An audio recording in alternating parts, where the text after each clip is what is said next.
Oke, baik. Pada video kali ini saya akan menjelaskan beberapa contoh peraturan lingkungan hidup di Indonesia terkait dengan kegiatan produksi perusahaan.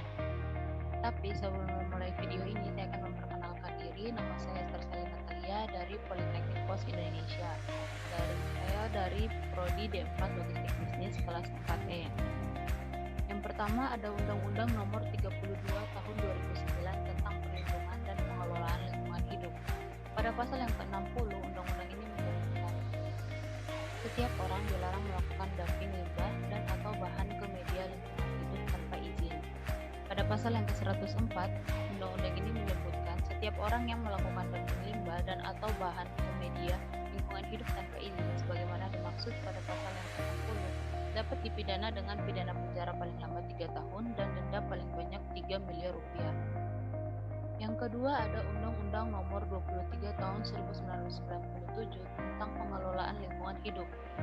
Pada bab yang pertama, pasal 1 ayat 12, pencemaran lingkungan hidup adalah masuknya atau dimasukkannya makhluk hidup atau zat, energi, dan atau komponen lain ke dalam lingkungan hidup oleh kegiatan manusia sehingga kualitasnya turun sampai ke tingkat tertentu yang menyebabkan lingkungan hidup tidak dapat berfungsi sesuai dengan peruntukannya.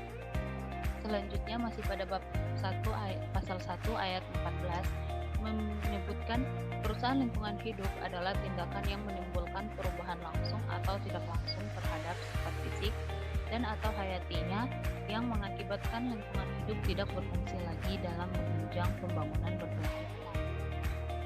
Selanjutnya saya akan membacakan salah satu contoh perusahaan yang telah melanggar peraturan. Berita ini saya ambil dari mongabai.co.id.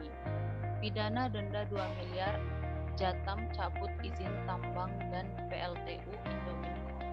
Pengadilan Negeri Tenggarong, Kalimantan Timur pada 4 Desember 2017 menjatuhkan hukuman terhadap PT Indominco Mandiri. Pidana denda 2 miliar karena terbukti bersalah melakukan pembuangan atau dumping limbah tanpa izin. Menghukum terdakwa telah mengolah limbah B3 berupa timbunan limbah fly ash dan bottom ash pada area PLTU Indominco sekitar 4.000 ton secara mandiri dengan kontrak kerja perusahaan berizin. Demikian bunyi putusan majelis hakim yang diketuai John Charman Saragi. Kala sidang itu perusahaan diwakili sang direktur Andre Herman Bramantya Putra. Menanggapi putusan ini, Jaringan Advokasi Tambang Jatam mendesak pemerintah dan pengadilan tak hanya menjatuhkan pidana lingkungan hidup berupa denda atas Indominco, juga penjara dan pencabutan izin tambang agar perusahaan hengkang dari Indonesia.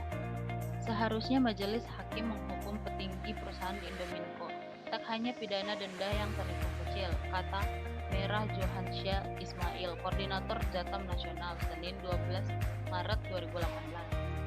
Sesuai pasal 60 dan pasal 104 dan pasal 116 UU PPLH, setiap orang yang didamping limbah dan atau bahan ke media lingkungan hidup tanpa izin, sebagaimana dimaksud pada pasal 60, dapat dipidana penjara paling lama 3 tahun dan denda paling banyak 3 miliar.